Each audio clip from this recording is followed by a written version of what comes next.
嗨，这里是 D-Min Studio， 现在时间点是2024年。那在2023年的时候，有一些厂家寄了不少的半音阶口琴来给我测试，请我给他们一些回馈，一些意见。那有少部分的口琴其实是我自费购买的，也就是我个人有兴趣的。那在这众多的口琴里面，其实有一大部分是入门级别的半音阶口琴。那这些入门级别的半音阶口琴，它的价钱都大概在台币5000块，或者我们说人民币1000块、1100块以下。那这个区间我都会把它归类为就是入门级别的半音阶口琴，有你所需要的花费。所以我们今天不讨论每一把琴价值多少钱，我们单就它的音色以及性能表现来给大家一些选购的参考。那亲友们最关心的大概就是音色，所以我们先进入这个音色盲测的环节。那这些口琴都是我调过间距的，它会比较符合我个人的吹奏习惯。那我也挑了一些简单的片段，琴友们常吹的这个中音以及高音，来给大家示范一下。那你可以想象一下，你理想中的琴款跟你想象中的声音，它是不是有搭在一起的？好，那我们就开始吧。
一把入门琴它有一些条件对我来说是蛮重要的，它才会让我愿意给我的学生使用，或者是我推荐给一般琴友去使用。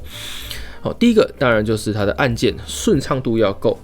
在吹奏不同调性或者是快速音群的时候，它可以让你流利的操作，这个蛮重要的。那再来是第二点，音色它不能太独特，因为对于入门的人来说，如果有个独特的音色，其实你会有点难判断是它的嘴型问题，还是口琴所产生出来的特别音色，所以我会比较推荐中性的音色给入门的这些玩家们。那再来就是有足够的音量，你在吹大小声的时候，张力可以稍微做出来，我觉得这蛮重要的。那还有音准的稳定性，有些口琴它在吹小声跟在吹大声的时候，音准会差很多，这个是一个问题，就是你在当你开始有一些能力可以演奏一些比较困难的乐曲、比较大张力的段落的时候，你就会发现它其实是蛮困扰的。好，那再来，我一直在强调的是，半阶口琴一定要做到水准以上的气密性，这样你才可以忠实的反映出你所做出来的音量变化啦，或者是音色变化，或者是甚至讲深一点，就是一些技巧的运用展现。那再来就是，如果当你曲子变长的时候，气息的分配，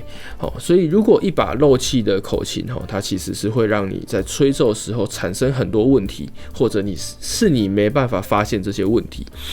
好，那最后一点就是这些品质到底有没有稳定？每一批的入门琴在出产的时候，会不会有一批特别好，有一批特别差的问题？因为当你手上的这些学校、这些学生数量够多的时候，其实你不可能帮学生去维修每一把口琴，所以你一定要买到一个出厂品质是稳定的半音阶口琴。这些入门的琴款中，我每一把都把它带去我的实体教学，去感受一下这些琴的优点、缺点，以及它的音色的表现。那在2024年初的这个时间点上，我会推荐3把琴给你。第一把就是 JDR 的 GM0648，以及EastTop 的梦想者 2.0。好，那第3把是 Suzuki 的 XCX48。那这3把琴对于我来说，它都有足够好的气密性以及顺畅的按键，在演奏一些快速的音群的时候，不会有漏气的感觉，也不会有按键卡顿的感觉。那它的簧片表现以及音色的表现，我都觉得还不错，簧片够灵敏，然后音色也不会太奇怪，或者是我们甚至说有些音色太薄，都比较不会有这样的状况。那如果你跟我一样是在台湾的话，这个 Suzuki 的 SCX48 维修是相对方便的，因为它在台湾的多数口琴商店都可以帮你做维修。基本上这几年，其实我已经不太自费花钱去购买这些入门级别的半音阶口琴，所以如果没有在这个影片里面的，大多数就是我没有太大的兴趣，所以我也没有花钱购买。那或者是我手边没有，那最少的可能其实就是不小心被我吹坏了，所以我没办法来录一些声音的样本给大家听，所以就没有加入这一次的评测。那在未来如果有厂商觉得这系列的影片蛮有趣的，想要寄一些测试的口琴，让我加入这些比较，那也欢迎你联系我。好，那这次影片就到这里，这里是 D-Min Studio， 我是大明，我们下次见喽，拜拜。